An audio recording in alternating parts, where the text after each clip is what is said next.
What is up, BTV Tribe? It's been a little while since we've done a broadcast, but I just had to talk about this Super Bowl halftime show, and Mrs. Gio isn't feeling good. I'll talk a little bit about that here in a few moments, but I wanted to welcome everybody to the show. I've been up all night.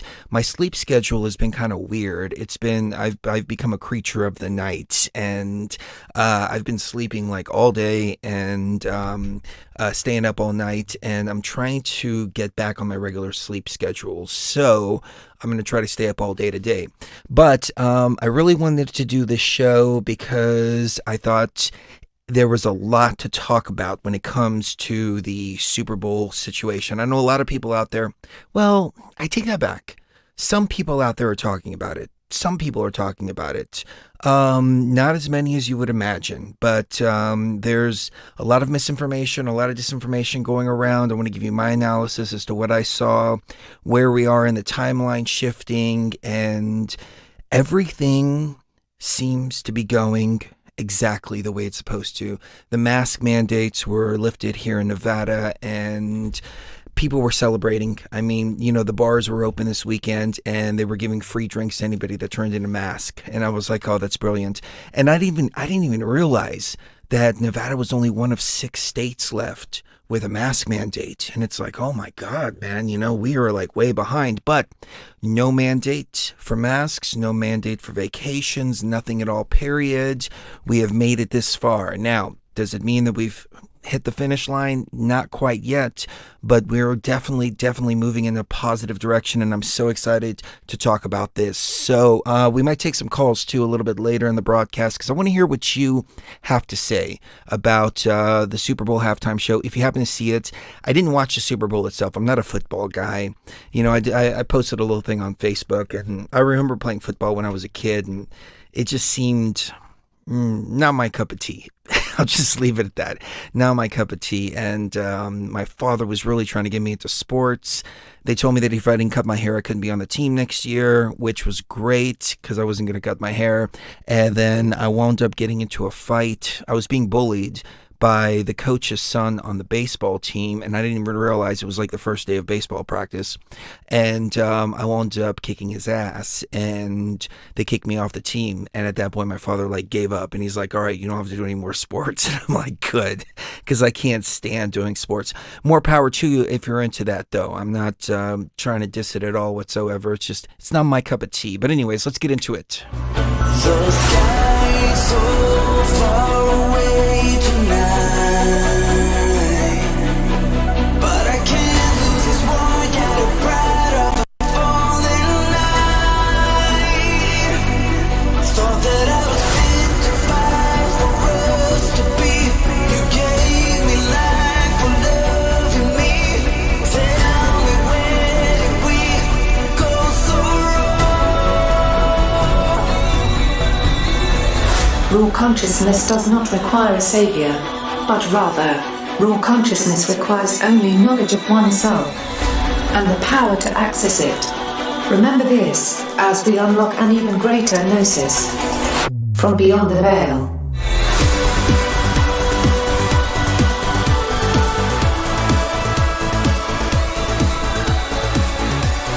From the fabulous and unmasked Las Vegas, Nevada. Good morning, good evening, where you may be across the nation, around the world. I'm Chris Gio. I will be taking you beyond the veil this evening. I am not joined by my lovely wife and co-pilot, Mrs. Gio.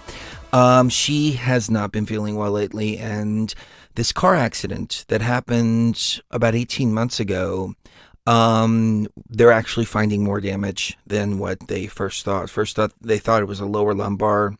And then they looked at they treated the lower lumbar, and that didn't resolve it. Then they looked at the SI joint. They figured out that it's the SI joint. Then she has some internal damage as well. And so now we're looking at a good 6 months of trying to get her into surgery to get the internal stuff taken care of. Then the SI joint, and then hopefully she will be back in the saddle. But she'll be joining us periodically, though. But I don't want to put too much pressure on her and too much strain. I've been trying to give her as much time as possible because what she's going through right now is really, really, really painful. And it's kind of the fault of the original doctor that we were seeing, because she was complaining about all this and he just completely and totally ignored it. Finally, we found a great team, though. And if you don't mind me going off on this little tangent here, and if you guys can send some good loving energy to her, I know she definitely needs it right now. But we have found a team that was sent by Isis herself. I mean, there's no other way to describe it. We walk in, he's checking out our Egyptian tattoos, and we're talking about Egypt. He had a little document that said, "We do not require masks here. If you want to wear a mask, go right ahead. If you don't want to, to feel free not to." This was before they lifted the mandate, so I gave the guy a hug, and just great energy. But there's all kinds of tests and stuff like that they have to do first, and it's taking forever. And if I can go off on a little rant about healthcare, we live in a blue state, and there is what will be termed as universal health care. And it doesn't really matter what kind of health care we get, if we get more expensive health care or not. It all is like one system. So everything happens really, really, really slow, and it's painful, and it's killing both of us. And it's a really bad situation, which, I'm all for universal health care. I totally am. I mean, I think everybody should have health care, but this is the problem, is that when things that need to be done in a matter of a couple months take a year to do, that is the problem that we face with the universal healthcare system. But that's neither here nor there. I was thinking about moving her to Texas, but we've just found awesome people here. I mean, everybody that's treating her is just totally like, they care about her and they care about what's going on with her. And as a matter of fact, her intussusception back in 2012 is actually in the medical books, and they're using it in colleges to teach people about intussusception in EDS patients.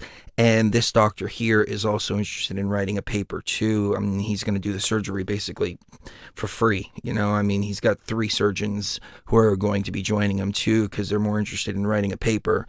And so they're going to do the best freaking job they can. So I'm just so grateful, but we can't go to Texas right now. We can't just start this process all over again. But she's in great spirits, and just a little bit difficult to move around. It's painful, that kind of deal. But it is what it is. So anyways, let's jump into the topic of the day, which is the Super Bowl halftime show.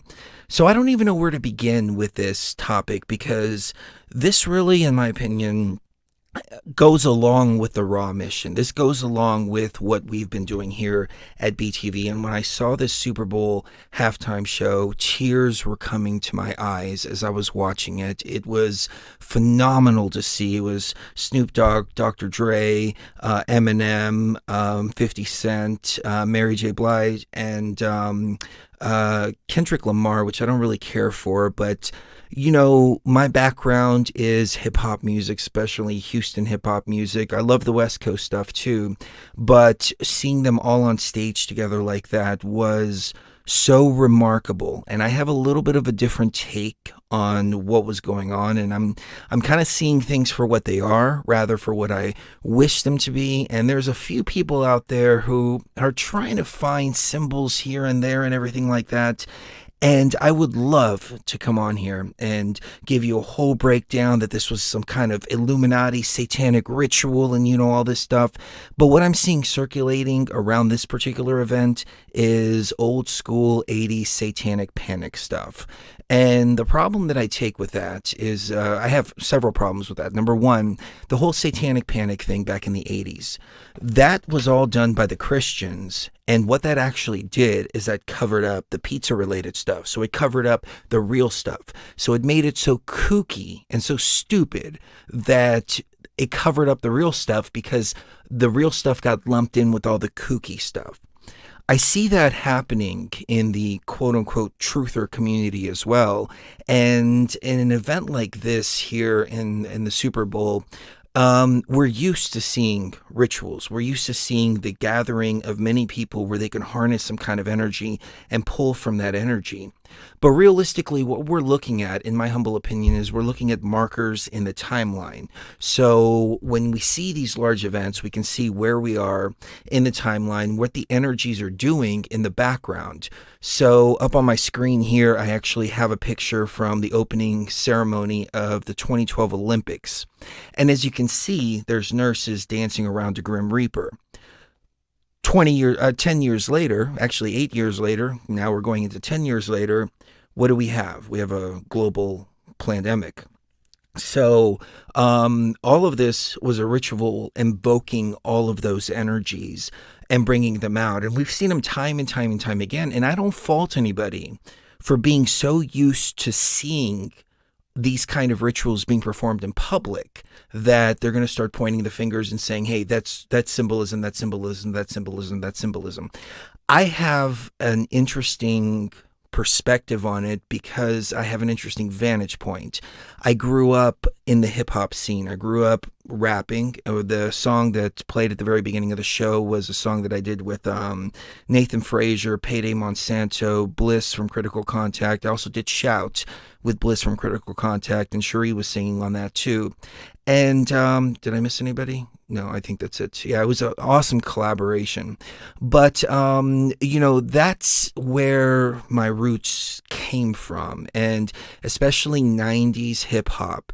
And it's interesting, the evolution of hip hop, because hip hop used to be about fight the power. Hip hop used to be about fuck the police. Hip hop used to be about all of that. And Dr. Dre, Eazy-E, NWA, they all have a very, very, very interesting background. When they came out with their music, they were arrested for the songs that they were singing on stage. There was a big concert in Detroit where they literally arrested them for playing Fuck the Police, and it created this huge controversy, and a lot of right-wing conservatives were running to ban free speech. We saw the same with a group called the Two Live Crew. I don't know if you guys and gals are familiar with them. They were very over-sexualized type of lyrics, and there was actually a lawsuit in Broward County, Florida, and they banned that album there. They banned the sale of it. And they came back and they did a song called Banned in the USA, which was a remake of Born in the USA. And so we saw censorship going all the way back to those times there. So Dr. Dre has been, right at the beginning, at the forefront of this fight against censorship. Now, his political views, I don't really agree with. Eminem's political views, I don't agree with, But the thing is, though, music. I knew this instinctively in January 2021, that music is what revives the vibe. If you've seen any of my Dimitri Darko DJ sets, I always started out by saying revive the vibe. It's the music that brings us together. And rap music has always been soulful. It's always been meaningful. It's been lyrical. It's been, you may not agree with the lyrics. A lot of it is about crime and murder and things like that. And there are some conspiracy theories out there that quite possibly might be true, that the executives wanted to fill up the private prison industries. So they moved from the old school hip hop to the kind of gangster rap for that purpose.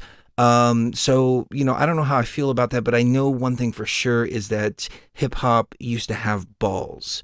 It lost its balls sometime in 2010-ish area up until this point. And now you have people rapping like they have peanut butter in their mouths. There's no lyrical content. And it's all about hyping up the pharmaceutical industry and being hooked on anti-anxiety medications and different types of medications like that. Where back then, that was like looked down upon if you were like a drug addict. Now it's like propped up to be a slave to the pharmaceutical industry. And it's interesting because it's all coinciding with what we're going through right now with this whole zombie virus situation. And, I'm looking at everything and just putting the pieces of the puzzle together on everything. And like the Tide Pod challenge, all these different challenges. It was like, how many people can we get complying with the most ridiculous things?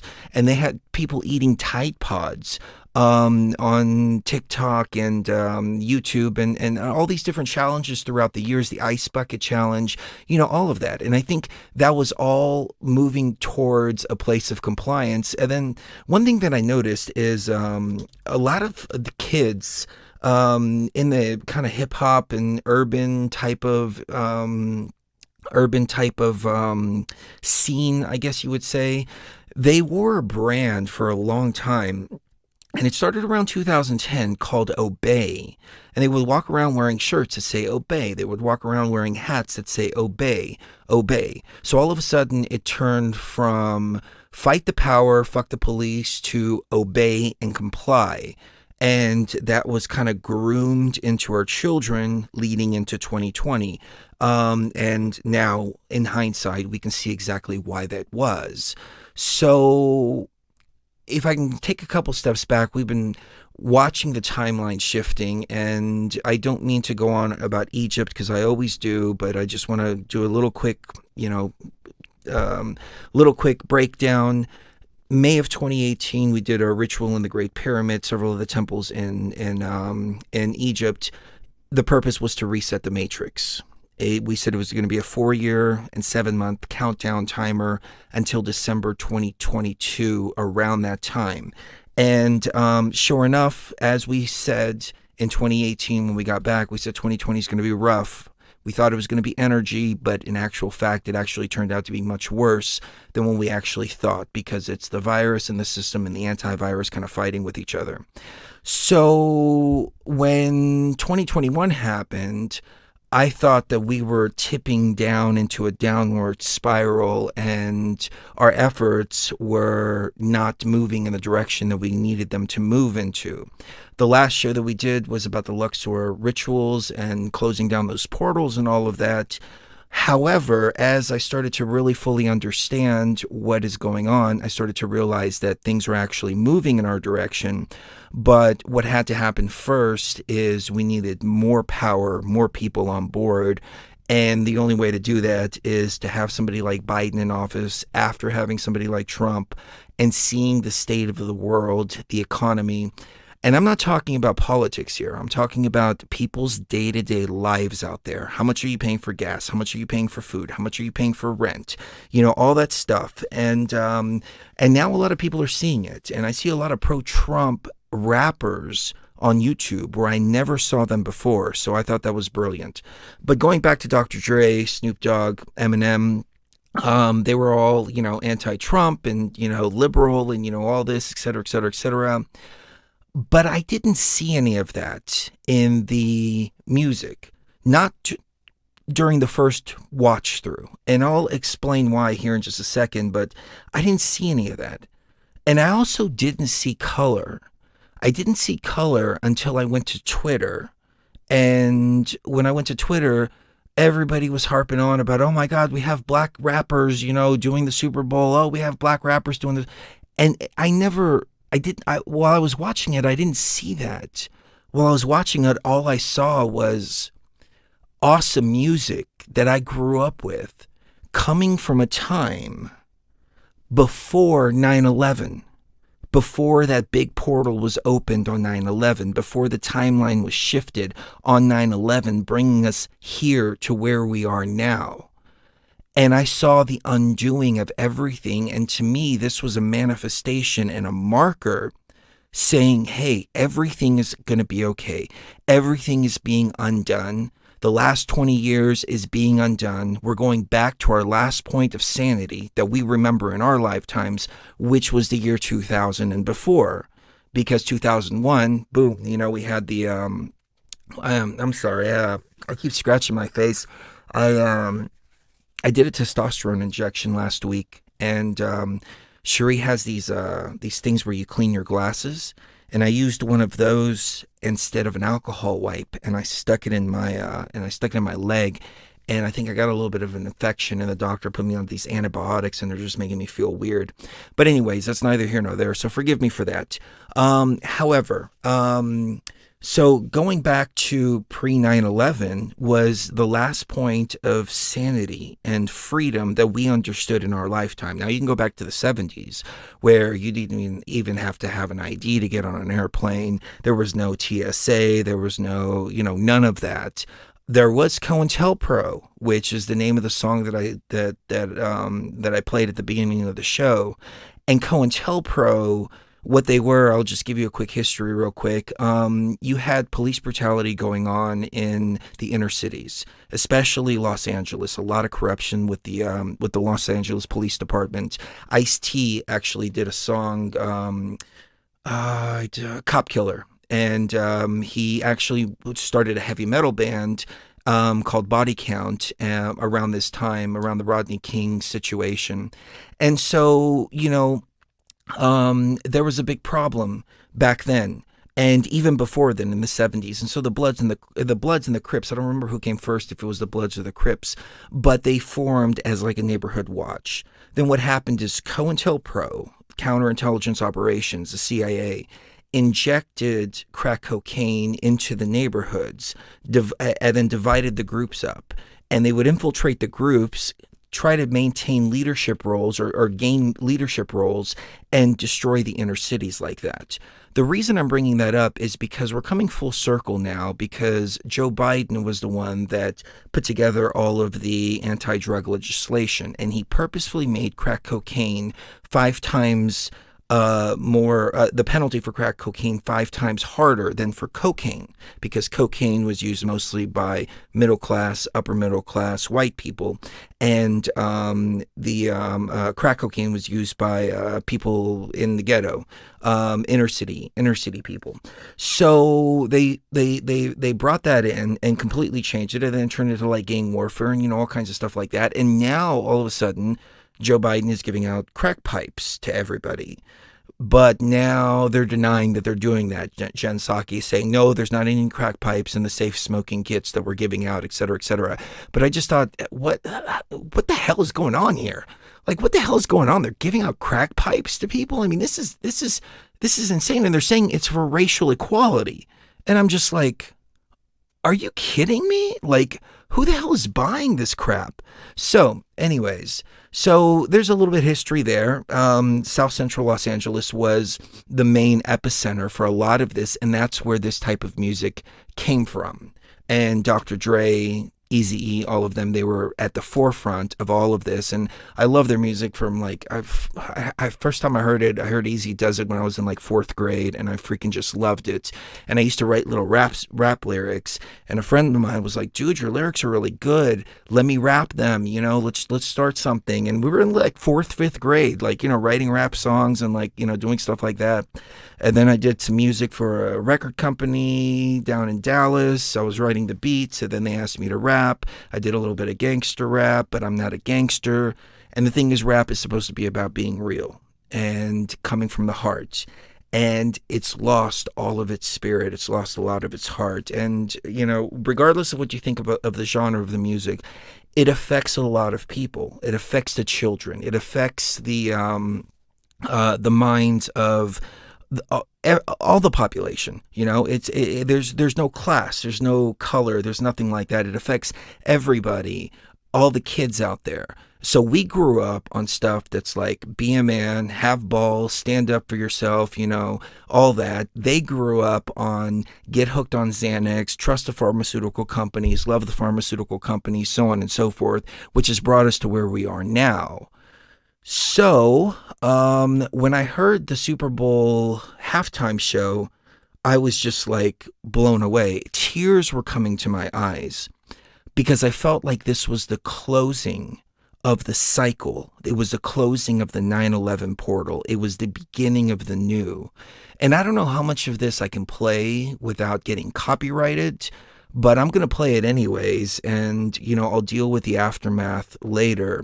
But we went from this here to all of a sudden we had this, and this was phenomenal. Now, a lot of people have been trying to point out. Well, first of all, let me say that Dr. Dre, very successful rapper, paid for this entire presentation out of his own pocket, $7 million out of his own pocket, just to be able to do it, because it was in California, it was in Los Angeles, and everything in there was a hat tip to Los Angeles and Compton, California, especially in the 90s and early 2000s, which again, taking us back to that point of sanity before 9/11, before the Patriot Act, before all of that. Nobody was wearing a mask. Nobody was social distancing. None of that was happening whatsoever. There was one controversy, and I'll get into it here in just a little bit. And I guess I'll just say it now. You probably already know Eminem decided that he was going to take a knee. And I didn't even notice because I was too busy watching Dr. Dre play a Tupac song on the piano. And I thought M was just like getting down like this just to like stay out of the way while the focus is on Dre playing a tribute to Tupac. But in actual fact, he was doing that taking a knee protest thing, which in my opinion, it's grandstanding. It's a bunch of bullshit. But, he was playing the song Lose Yourself, and Lose Yourself is about, take the moment, capture the moment, all of that. And so when I think about it from a third person perspective without my own biases, I got to say, if that's what he felt in his heart and soul that he wanted to do, more power to him. I'm glad that he stayed true to himself. I don't agree with his message. I don't agree with his politics. I don't agree with any of that. But it's about the music, in my humble opinion. That's what it was all about. So the first thing that people noticed about this, I guess, before playing the whole thing, because I want to comment on the lyrical content of it too, because the lyrical content, in my opinion, was freeing. It was a sign that all this bullshit is done. The pain, the suffering. Mary J. Blige was just singing it. No more suffering, no more pain. We're putting all of this behind us. It was powerful. It was phenomenal. But the first thing people are pointing to is Dr. Dre's hand right here at the very beginning. And they're saying, look, his veins are all lighting up like digital. And I'm like, that's a map of California, of Los Angeles. I've actually got it here on Google Maps. That's a map of Los Angeles. Okay, it was a tribute to Los Angeles, and I think he was kind of saying, I have Los Angeles in the palm of my hand, which I thought was great. What he was doing is trying to make something that's inevitably worldwide, focused, and pay homage to Los Angeles. I mean, California has just been under massive, massive, massive mandates, and the most totalitarian mandates that there are that's going on right now. And I just want to take a moment just to give a shout out to the people in Canada right now, because they're going at it hardcore. People in Australia are going at it hardcore. And see, it's the people. It's people power. It's the movement. This is the movement, not the truth movement bullshit that's circulating all around the internet. Hey, here's a conspiracy. There's a conspiracy. No. The power is coming from the people not complying, the people going out there, the truckers, all of them. I mean, it's phenomenal to watch.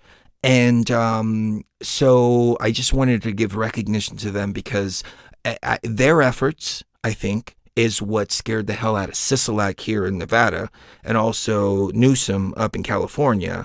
And everybody's like backing up and like, whoa, wait a second. We need to back off on this because there's so many people out there that are pissed off. 2020 elections are coming up and we're about to lose everything. We're about to lose the House. We're about to lose the Senate. We're about to lose governor seats. We're about to lose literally everything. Attorney general seats, as like local state attorney general seats. I mean, they're about to lose everything because the people have had enough of this nonsense. No more.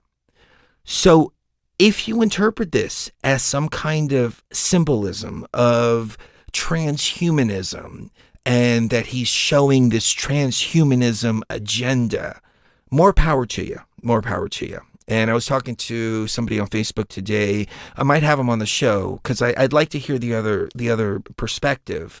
But he came up with this whole thing about how it's all related to like Egyptian gods and Greek gods and pagan gods and all this. And I was reading through it, and the gentleman is well spoken, and he has done research, but it's not really research. It's more like conspiracy research rather than beyond the veil research. Beyond the veil research goes beyond the conspiracy theories and gets to the truth. The conspiracy theories just kind of stay where they are and kind of like conform to your own biases. I mean, I can give you a couple examples right off the top of my head. I fell for it too. I hated Nestle for like 5 years. I did. Because of that meme that was going around, water should not be a human right. But I went beyond the veil and I did my diligent research, and I found out that what he was talking about was that India was having a water table crisis, and the poor people were unable to get water because India had decided that water is a human right, meaning there is no electric bill. So what he was proposing is that they charge people for water because corporations and farmers were going over there and using up all the water supply that India was having a water crisis. This is a CEO of a water company. Now, that's what got me, is it's a CEO of a water company saying water is not a human right. Oh my God, what a bastard. But what he was saying is that companies should be paying for the water they use so the poor people can have water. When I read that, I was like, oh, okay, I got that one wrong. But it's something that spreads around commonly, because people don't look beyond the headline. They don't, and I understand. I'm not faulting anybody for it. I was there too. There's some stuff that I just don't care enough about to look beyond the veil. It's like, but I'm not going to sit here and go into it if I don't care enough about it to go beyond the veil. Another one was, no one will enter the New World Order without taking the Luciferian initiation. David Spangler, I think I have it on my screen here somewhere. David Spangler, the alien initiative for some kind of bullshit or something like that. I don't know what I did with it, but anyways, that UN alien initiative or whatever doesn't even exist. And the way David Spangler got tied into the UN is he was printing brochures, and the UN happened to use the same brochure company as David Spangler did for his little freaking organization, whatever he was doing. And so they're like, oh, they tied that all in. And I looked beyond the veil and I was like, oh, okay, this guy's not even, he's nobody. He's like not even part of the UN, and there is no initiative for alien contact or whatever the hell it was. After going through so many of these over the course of the last 15 years, you start to come to truths, and you start to look beyond the veil. And that's where I'm coming from. And sometimes what is there is there. It doesn't have a double meaning. Sometimes it has a double meaning. I know one thing for sure, a lot of things are being inverted. And again, if I can digress for a second here just to illustrate my point a little bit further, I've been catching a lot of flack for saying that this Super Bowl was freaking awesome. And it was freaking awesome. The halftime show, again, I didn't watch the game, but the halftime show, and I'll explain to you why it was so awesome. But, I've been catching a lot of flack for it. And somebody who was posting all these stupid little things without understanding what they're seeing was calling me a shill and calling me this and that, et cetera, et cetera. And they pointed out that I do this in in my profile picture, and I'm constantly doing this. This is the supposed devil horns. It's from rock music. It means rock on. But initially, what it was is it came from Italy. It went all the way back to Buddhism as well. I mean, there's so many different cultures.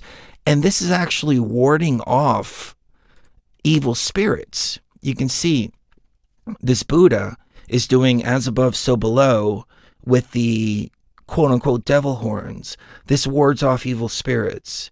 It's always been a sign to ward off evil. And they've taken it and they've spun it and they've made it into something evil. And I'm tired of the inversions. The inversions are like, and it's coming from the Christians. It's coming from the conservative Christians, the same ones behind the satanic panic bullshit. And it's clouding up the truth. And I started calling this out, back in 2014, 2015, and I kept saying, y'all got to stop circulating this bullshit because something bad's going to happen. I don't know what's going to happen, but something bad's going to happen. Sure enough, Facebook, YouTube, everybody, it gave them a reason to bring out the fact checkers. It gave them a reason for censorship. It gave them a reason for all of that. And people, their hearts may be good, but spreading misinformation and disinformation, it makes the rest of us look bad. And then it also gives them the ammunition that they need for censorship. And it goes completely against what we're trying to do, which is free speech, freedom for everybody, so on and so forth. So anyways, first thing people pointed out is this is transhumanism, et cetera, et cetera, et cetera, et cetera. So moving on further, this gentleman that I was reading his post, he was saying that Dre is ascending from Mount Olympus, descending down from Mount Olympus as the god Zeus, bringing out the other gods and so on and so forth. But in actual fact, what he's actually in the music studio, and then somebody posted a still shot of that and said, look at his fingers. His fingers are Illuminati hand signs and all this. And I'm like, what are you supposed to do as an artist? I mean, y'all let me know in the chat, and again, feel free to call in later if you agree with me, if you disagree with me, whatever. Feel free to call in. But what are you supposed to do as an artist when you've got your hands out? I mean, are you just supposed to sit there like this? Or, what sign out there is appropriate to do when you have your hands out or when you're doing something like this or something like that? I mean, what are we supposed to do? If somebody sticks their finger in their nose, somebody's going to say, oh, that's the Bohemian Grove signal for this and that, et cetera, et cetera, et cetera. It's like, Alex Jones is even guilty of this too, with this whole Bohemian Grove thing. He's saying that they were worshiping Moloch. Moloch is represented by a bull. Moloch has never been represented by an owl. The owl is more likely Minerva, Ninhursag, something like that, but it's not Moloch. But people still keep on going on and on and on about Moloch and Moloch, and Moloch is the bull. Moloch is the bull. Ugh. So, anyways, people were pointing out the fact that this football game, which again, I don't get into football, was the Tigers and the Rams. So it's the Lions Gate being opened. I would say it's the Lions Gate being closed. That's my interpretation of it, or whatever Lionsgate it is, which, I hear that all the time, Lionsgate, but it doesn't vibe with me.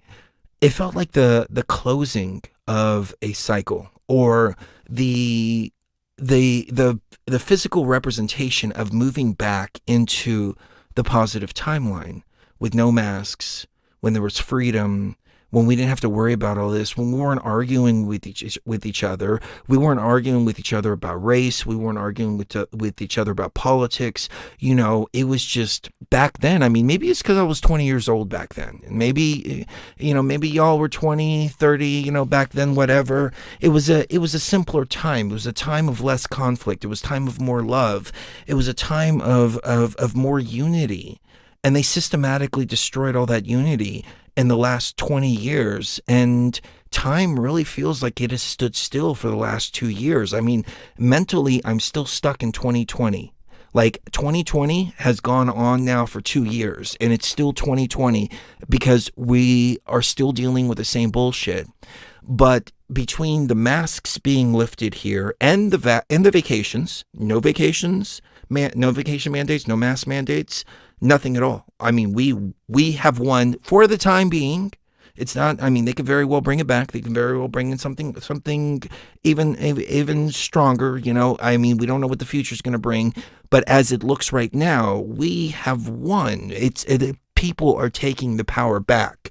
And this was a beautiful, beautiful representation of that, in my humble opinion. So another thing people are pointing to is the design of the set itself. And I've been to Compton a couple times, and I took Cherie to Compton, and we actually ate at a couple of these restaurants.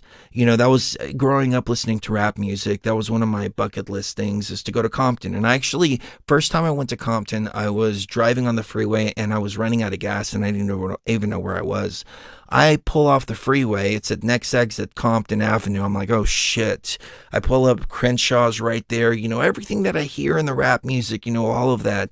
I pull up to the gas station. There's a couple of G's hanging out. They didn't, they looked at me like, what's up? And I'm like, what's up? Nobody bothered me. Everybody was totally cool. It was totally different than what I expected. Now, back in the 80s and the 90s, it could have been a little rougher, but it was a totally different vibe than what I expected. And so when Cherie and I were in Los Angeles, I took her to Compton to show her Compton, and we ate at a couple of these places that are featured here. But what people are saying about this set right here is that these are quote unquote FEMA camps. And where did I put that picture of the FEMA camp? I know I've got that picture here somewhere. Here it is. FEMA camp containers. Okay. So this set right here is supposed to be symbolic of FEMA camp containers. There's just one major problem with that. And the major problem is that that's a picture from China. That's not a picture from the United States. But they're circulating this picture around, and I'm like, guys, you got to do your research, man. You got to do your research. I don't know if people are aware of this, but it's really easy. You can take a picture, and you can either copy it, or you can take your little snippet tool like this, and you can do a little snip of it, especially like, the part that you want to do, like there's a little snip of it that I'm taking. But if I want to do like this photo here, I'll take this and do a little snippet of it. And then I'll save it to my computer, and I'll go to tinyeye.com or Google reverse image search and look for the picture. And I found a lot of this going on in 2014, 2015, 2016. You had there was a lot of anti-Muslim stuff going on. And so they were showing pictures of women in chains. And they're like, these are slave brides being led off to their husbands. And what it actually was a play, like a passion play. And they were honoring the day of Ashura, which was the day of martyrs. So it's like taking a photo of a passion play here in the United States and saying, look, they're crucifying people in the United States. I saw other pictures like that too. There was a picture with this little girl sitting on this guy's lap. The guy was Arabic. She's wearing all white. And saying, this is one of his child brides, etc., etc. I did a reverse image, reverse image on it. I found the original Twitter account where this originated from. It originated in Saudi Arabia or something like that, and it was her uncle, and she was doing some kind of religious thing that day or something like that. But this is the way they take things and they twist things, and they put little captions on it and stuff like that. And it's kind of infuriating to watch because I had a little personal experience with something like this. Not too personal. I've talked about this before. Forgive me for being redundant, but Pete Santilli, who we had on TFR for a brief period of time. I've talked to the guy maybe 3 times. Never had him on the show, never been on his show or anything like that. Don't know much about him. But they were circulating articles about Pete Santilli being a FBI informant, and what actually happened is that Pete Santilli was out there during that whole Bundy situation. He had live streams out there. He was live streaming the events because they had speakers and bands and all that, and there were people talking next to the camera, and they're like, oh, there's a camera there, let's move.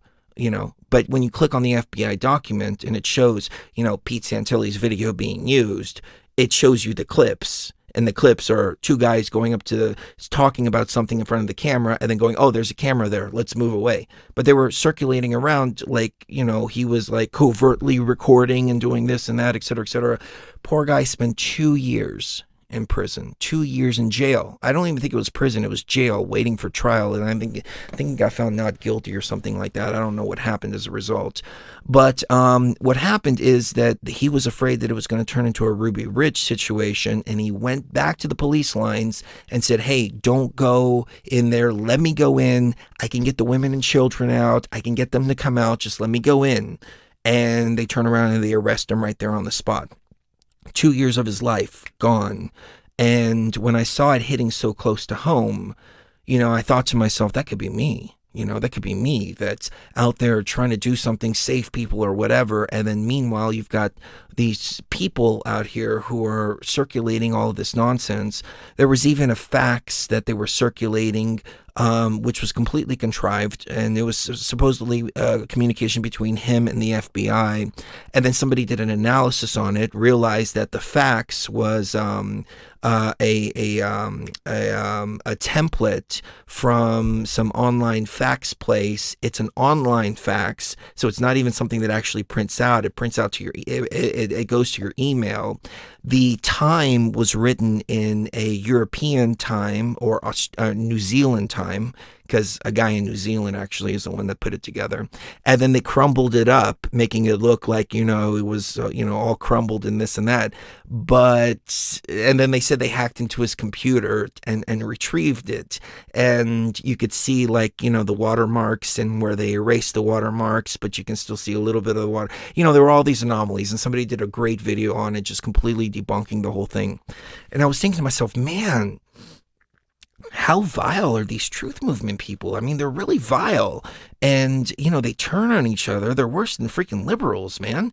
And for a while I disavowed the truth movement because I was like, I don't want anything to do with this. This is ridiculous. And then all of a sudden, boom, 2020 hit. And everything we've been worried about happening started happening. So yeah, there's a little bit of personal feelings in this as well, personal experiences from being in this scene for so long. But this is why I'm so diligent about doing my research. This is why I'm so diligent about understanding what's going on and seeing things for what they are and not falling into this satanic panic hype that I see going on around this event. But if you think that this right here represents the this place in China. Now, the only similarity is that, this was a photo taken January 16, 2021, shows the construction site of a centralized medical observation center in the capital of North China. This was used for medical purposes. And it was used for this, whole thing that we're experiencing right now. But this is in China. It's not FEMA. FEMA's not setting these up everywhere. If they are, trust me, I'll be the first one to let you know about it. But I think it's really irresponsible to go around and throw memes out like this. I mean, first of all, you're scaring the hell out of people. And second of all, it's complete and total bullshit. So anyways, moving a little bit further into here, one of the places that Sheree and I went to is Tam's Burgers, which you can see somewhere right here. Where's it at? I'll play the audio here in a second, but I want to get through the breakthrough first. The breakdown. I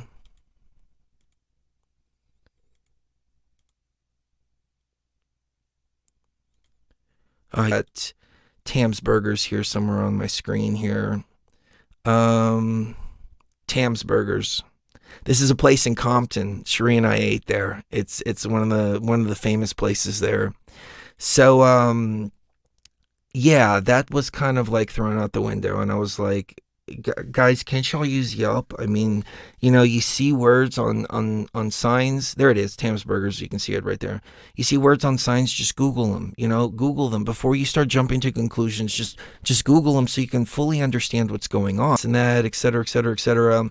So here you have Snoop's house, and you've got his record cover, his album cover in the background. You've got him and his grandmother there. You've got Snoop as a kid, and this is actually from his music video, Doggy Style, or I don't remember. Right here, you can actually see Dale's Donuts, which is a very famous place in California. Sheree and I actually stopped at Dale's Donuts because, you just have to have Dale's Donuts when you're in LA.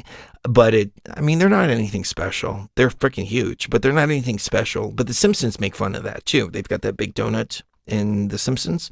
So that's a big landmark in LA right there. You can see loans and checks and more and all this. A barber shop. It's clearly Compton, right outside. It's an ode to Compton, to LA, to all of that. You got lowriders in the background. Here's more of that. Where are these metaverse rooms? Where's all this Where's all this FEMA camp stuff? Where's all of that? Where's the social distancing? Where are the masks? Why aren't they promoting any of that? Why aren't they promoting the vacation? Why aren't they promoting any of that?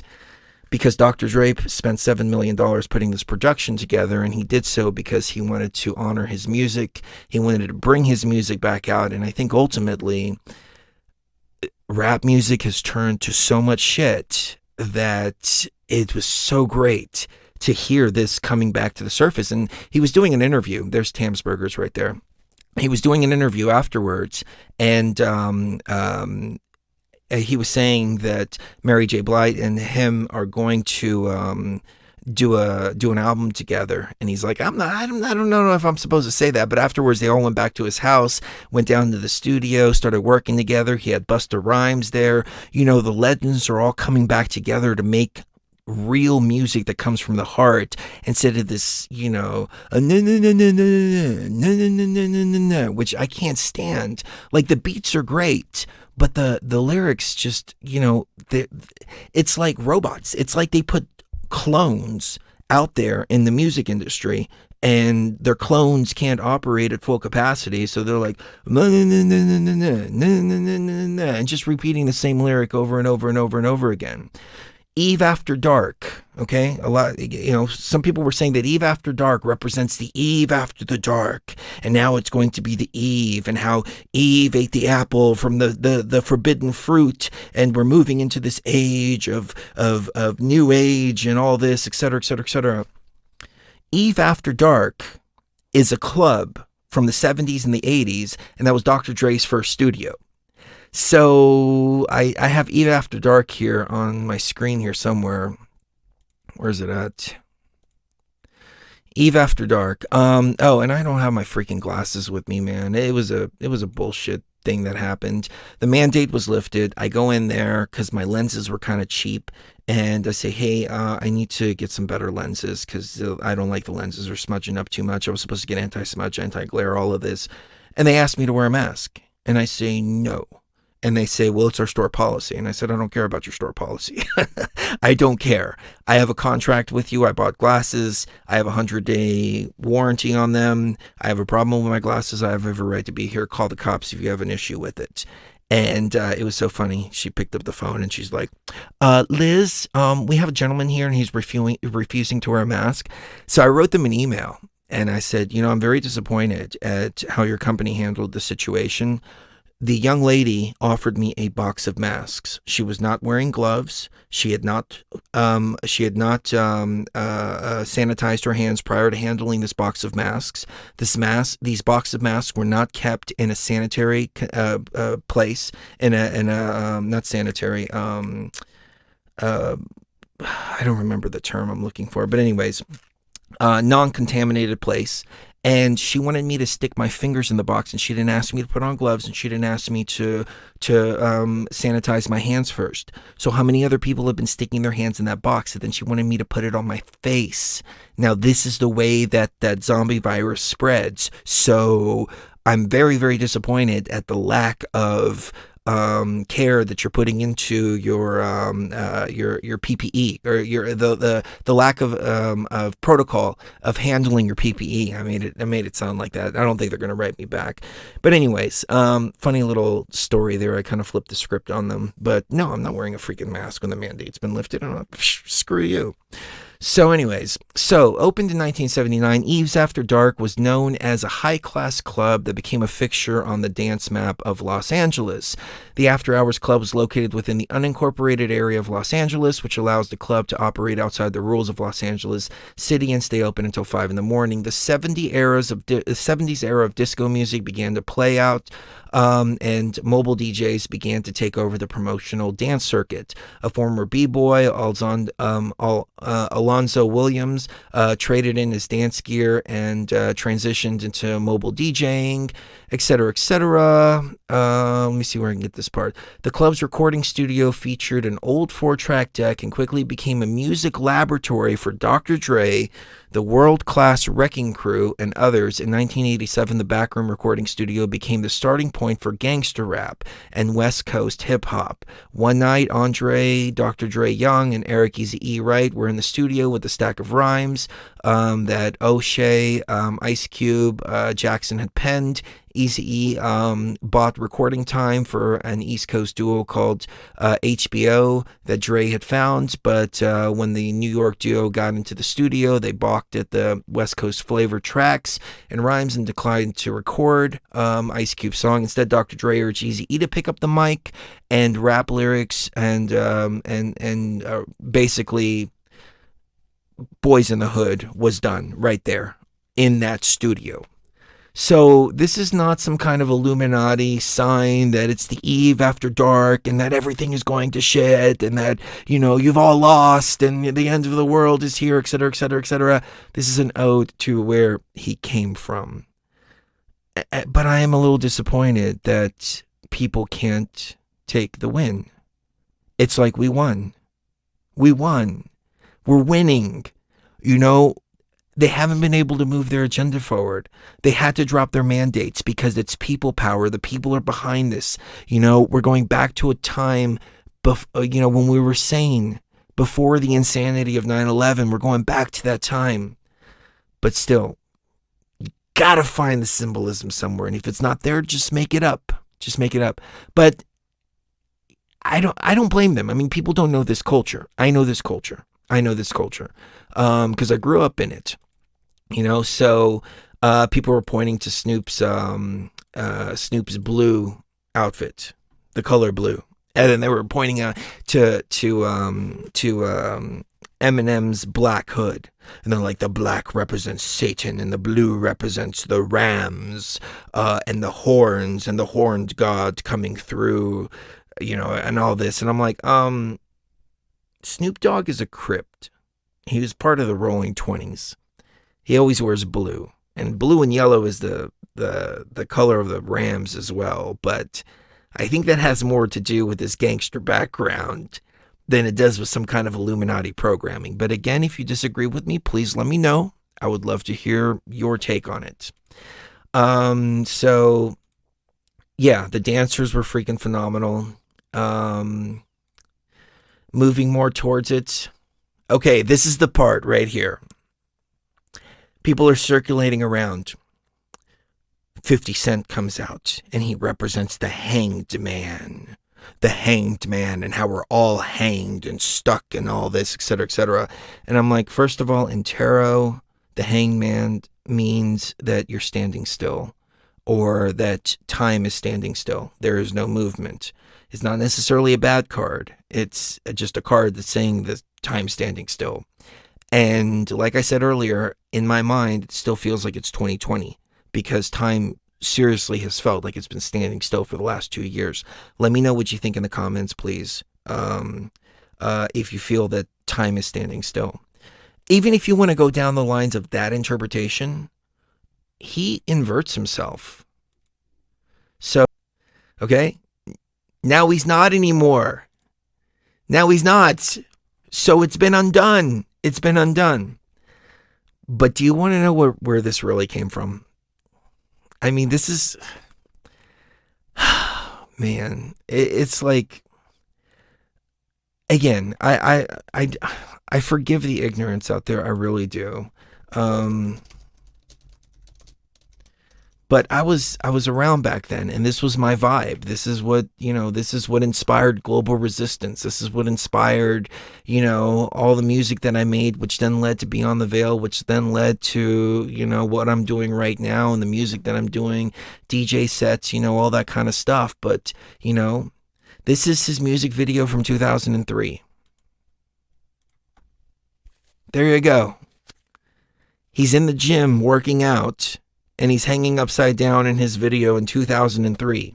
So in 2003, they were doing hanged man, Illuminati rituals and symbolism in the music. I think what he was doing is just flexing. You know, yeah, a lot of people will work out upside down. They'll use inversion tables.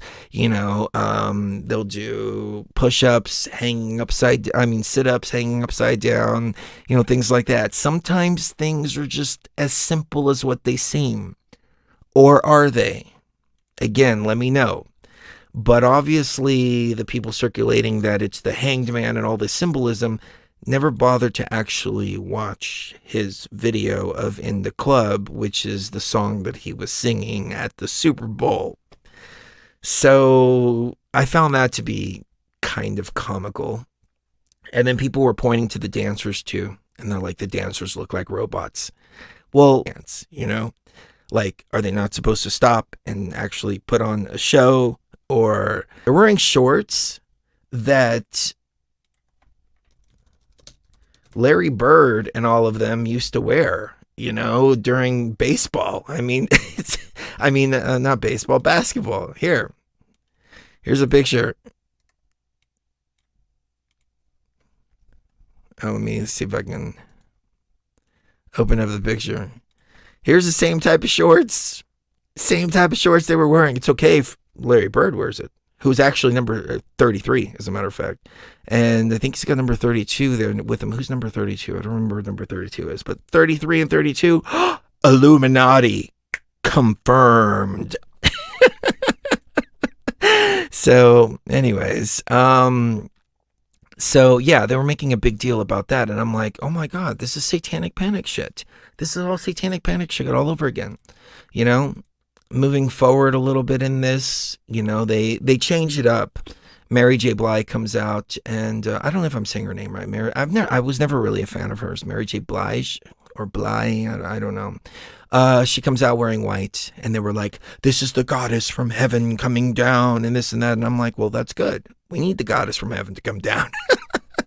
Speaking of, somebody heard the word goddess and decided to come and pay a visit. Hello, Sekhmet.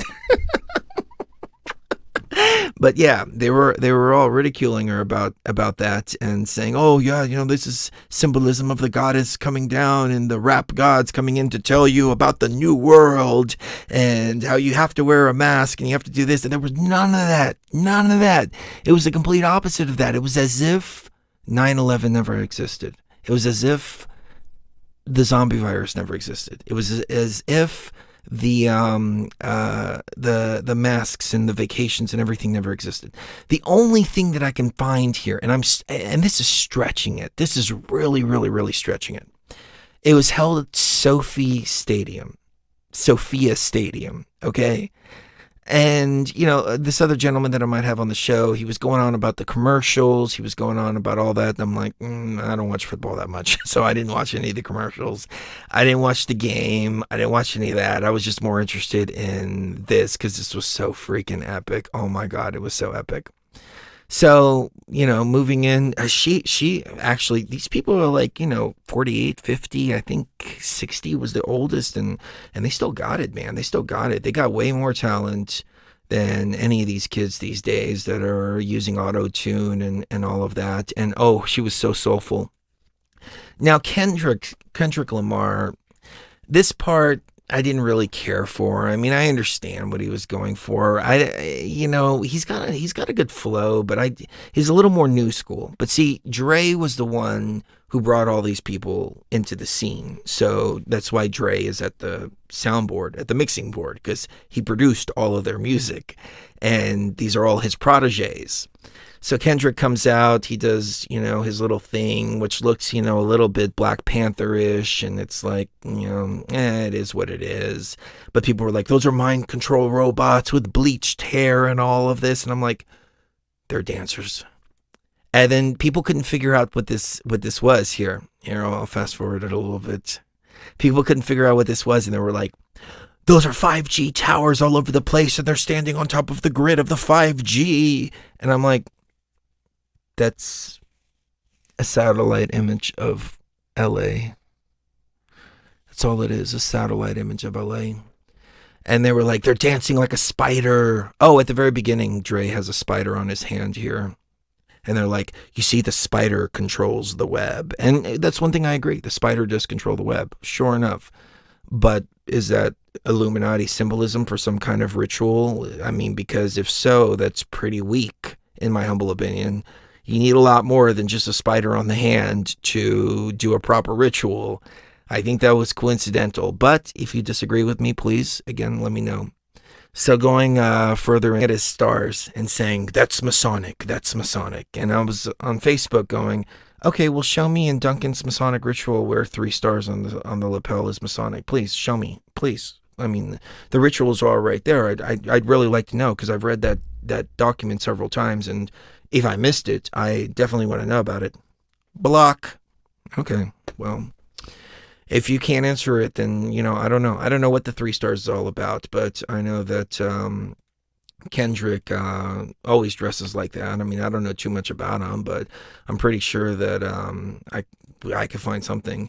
There was something about pimping a butterfly or something like that, and one of his songs that they were pointing to, not one that he played tonight, but some song called Pimping a Butterfly. It's got some MK Ultra kind of connotation to it, I guess. I haven't heard the song. I'm not a Kendrick fan, so I can't really speak on that. But I thought this was the weakest part of the whole thing. And I'll play the vocals here in a little bit, because the production was just so awesome. But yeah, you guys tell me, what is that? What is that? People couldn't figure it out on Facebook. Let me try to get back to it. This aerial view. They were like, 5G thing, a 5G tower or whatever. I don't know, man. Frankly, I have 5G on my phone, and I don't know. I'm all right. Like, I don't think 5G is that much to be worried about. Not as much as the truthers have been talking about. Because they said that everything that was happening was a result of 5G. But 5G hadn't been released in several places. And so that kind of fell apart. But if you know something about 5G that I don't, if you've had some adverse effects to it that I haven't, I would definitely like to hear about them. But I don't even know how I feel about 5G. I mean, it doesn't even work half the time on my freaking phone.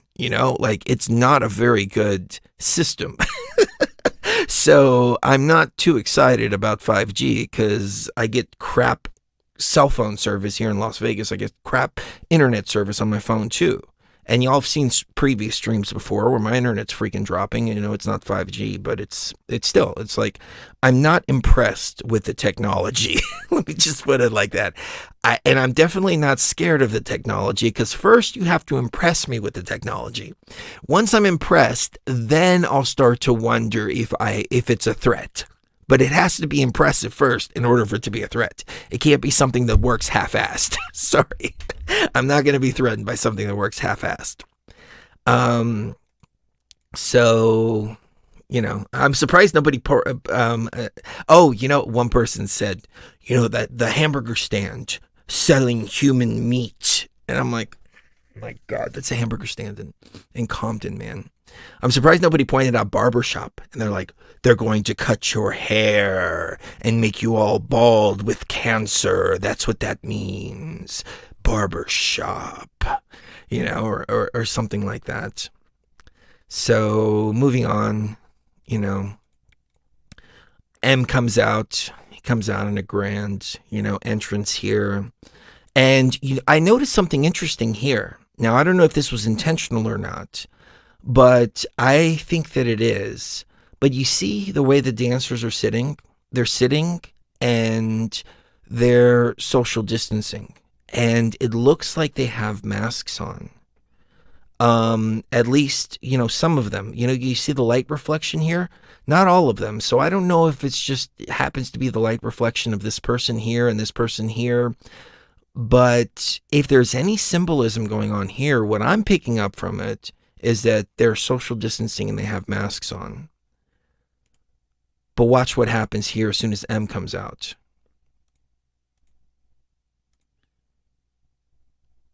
They all rush back. And it's the point where he says, snap back to reality. And then all of a sudden, boom, everybody comes together again.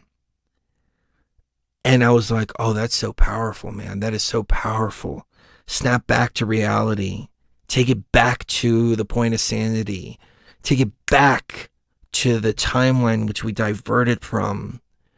Back to normalcy. Back to freedom. Back to unity. Back to no more social distancing. No more masks. No more any of that. I mean, this last 20 years has been a nightmare. No Patriot Act. No war in Iraq, no war in Afghanistan, no 9/11, none of it. Just erase it all and go back. So everybody rushes to the stage, and freaking awesome finale. And this is the one part right here, okay? So, so what happened is that the NFL didn't want anybody to take a knee. And they also wanted Dre to remove the song the lyrics "Still Not Loving Police" from his song. And they said, no, we're not going to do that. But they said they made some minor adjustments, no problem. M decided he was going to take a knee anyways. He said, didn't Eminem take a knee? And I was like, I don't think so. I didn't catch that. I know that Kendrick was all like down, rapping like that. But, I totally missed it because I was focused on Dre because he was killing it on the piano. And I was like, wow, that's awesome. But you can see the rest of these guys here. Okay, this is interesting here. Like, look at this guy right here looking at M. And all these people are like, oh, fuck, man, he's doing it. He's like, everybody just seems like disappointed in it. And like I said, this seems like attention seeking, but if it was really in his heart, I commend him for doing it, even though I don't agree with it. However, it cheapened it. It took it to a place of political. It took something beautiful and harmonious about the music, and it made it into something political. And I go on Twitter, and everybody's praising him for doing that, or everybody's hating him for doing that. And it's taking it back to the bullshit BLM, bullshit protests and riots and all that shit that we had and all that, and the division. And you notice the one that did it is the white liberal. It wasn't any of the black people on there. It was the white liberal that came in and fucked up the vibe because of their political message. And forgive me if I offend anybody by saying this, but what I'm starting to look at these people as is like they think that they're like the saviors of minorities. They're the saviors of brown and black people. And so, they're the white people standing up. And it's just like, well, they're not even standing up, they're kneeling, which is like, that in and of itself, it just completely blows my mind because who the fuck came up with this? Kneel to protest? That's the opposite of protesting. Kneeling is submission. Standing is protesting. Okay, you stand up for your rights. You don't kneel for your rights. So this whole taking a knee thing is just completely, totally twisted and inverted, and it's actually creating a slave class. And it's like, everybody kneel, and they're like, we're kneeling. Look at us, we're kneeling. How proud are we that we're kneeling? And I'm like, I'm standing. But what this did is this gave fuel to the left. It gave fuel to the right. It turned this into a political fucking circus on Twitter. Instead of appreciating it for the music. And then at that point it hit me. These are black musicians. I didn't think they were black musicians until they were called black musicians on Twitter. I just saw them as people. I just saw them as legends, great musicians who were playing some freaking great music and reviving a genre that has been flushed down the toilet. But M turns around and he just makes it political. And then you've got all this Trump bashing and all this stuff going on, circulating around this beautiful event. And I guess that was just a symbol to show there's still a little bit of the virus left. There's still a little bit of the virus left. We still got a little more work to do. We got to get rid of it. We got to get rid of that little bit of virus. Because I was loving, when I saw this, tears were coming to my eyes. Because I didn't even notice this. Oh, I was just amazed at the talent. And then afterwards, I was like, oh man, he had to taint it with that. And even though he may have been very well-meaning, it was tainted. But anyways, just to be clear, the virus is the separation. The virus is what makes you go, oh, those are black musicians, instead of those are musicians, you know? The virus draws attention to that. It wants to draw attention to the division, not to the unity. And it broke my heart. It broke my heart. Like, not him doing that, but it broke my heart for my own consciousness to flip from, oh my God, here's legends performing, to, oh, they're black people too. Like, why do I have to acknowledge the color of their skin? Why can't I just see them for awesome musicians? Like, why do we have to do that? And then somebody else said, oh yeah, Eminem was a token white guy. And I'm like, oh my fucking God, man, really? Like, when are we going to transcend this? When are we going to transcend this? So yeah, so it goes on. You know, more Illuminati symbolism, obviously. You know, the Illuminati drives 6'4" convertibles. You know, that's what they roll in. Totally 100% Illuminati symbolism there. And the Illuminati plays piano too, so there's definitely Illuminati hand signs going on right there. You see that hand sign right there? That is the grip of the master mason right there that he's doing on the keyboard. I kid you not, people were circulating still shots like that. They were circulating still shots of the dancers, you know, like this. And they were like, look at those hand signs. Look at those. Look at that hand sign. And I'm like, how are people supposed to dance? Like, what do you want them to do? Like, put their hands in their pockets? Maybe do a little river dance? You know, something like that? And I hate to say it, man. I really hate to say it. But from the conservative Christians out there, I think, please don't take this the wrong way, ladies and gentlemen. Please don't, because I do not want to be on the side of the left at all. I don't. They're deplorable fucking people. But I think there's a little racism here. All the people that were, you know, circulating all this and, you know, bashing it and all this, I think it does come from a little bit of racism. And that's what the fucking liberals were painting all Trump supporters. You know, Trump supporters hated the Super Bowl halftime show. Trump supporters this, Trump supporters that. And on my feed, you know, typically Trump supporters are the ones who follow me. And they loved it. There was a handful, just tiny small bit. And I think it's the white conservative Christians that just didn't like to see black people on the stage. And it's sad. And I don't even want to entertain those thoughts, man. I don't want to entertain those thoughts, but I don't know what else to make of it. Let me know, please. Please give me another way to look at this, please. Because I don't want to think that that's the case. So,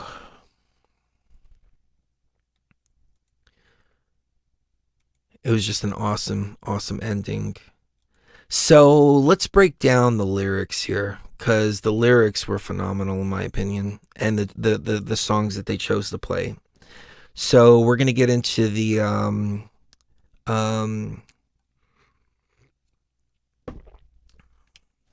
hold on, I saw some disagreement in the chat. That's great. But I missed the comment. No, I've been watching the chat. Somebody said, it's a psyop. They want you to think it's racism. I think that's what I caught. And I hope that's the case, man. I hope that's the case. I hope that it's the Twitter bots out there just saying racism, racism, racism, racism. You know, I hope so. It's sad. This is freaking NWA, man. It's you know, it's Snoop Dogg, Dr. Dre. It's the legends. That's all they are to me. They're the freaking legends. They're the people I looked up to growing up. You know, they're the people that inspired me. So all right. I'm gonna try to play this. I know I'm gonna get copyright out the ass, but yeah, NWA is trash, and I wholeheartedly disagree with you. NWA are freaking they revolutionized rap music, and they went up and they made serious change in the Los Angeles Police Department. They had the balls to say things that couldn't be said. They were arrested for saying the things that they were saying. And that's the thing. It's like M taking the knee. I don't agree with it, but if it's in his heart to do it, more power to him. But, you know, unfortunately, the left doesn't see it that way. And that's the problem. It's like, the left is like, if you're not on our side, then fuck you. Instead of, you know, hey, if it's really in your heart, like, you know, I've been called so many names just over the last couple days, shill and gatekeeper and all kinds of shit like this, and I'm just like, you know,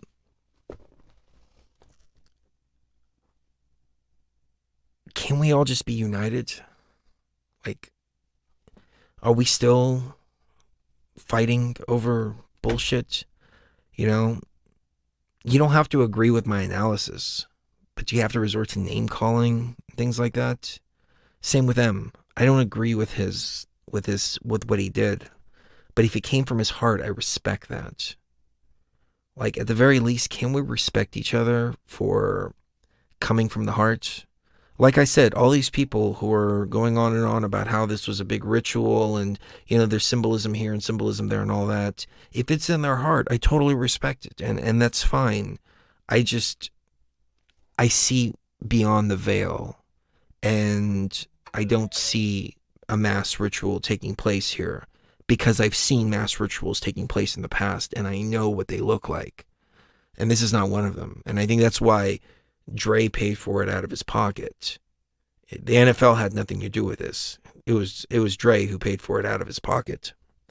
So yeah, let's get into the music here. There's this one part that Mary sings, and it brought tears to my eyes.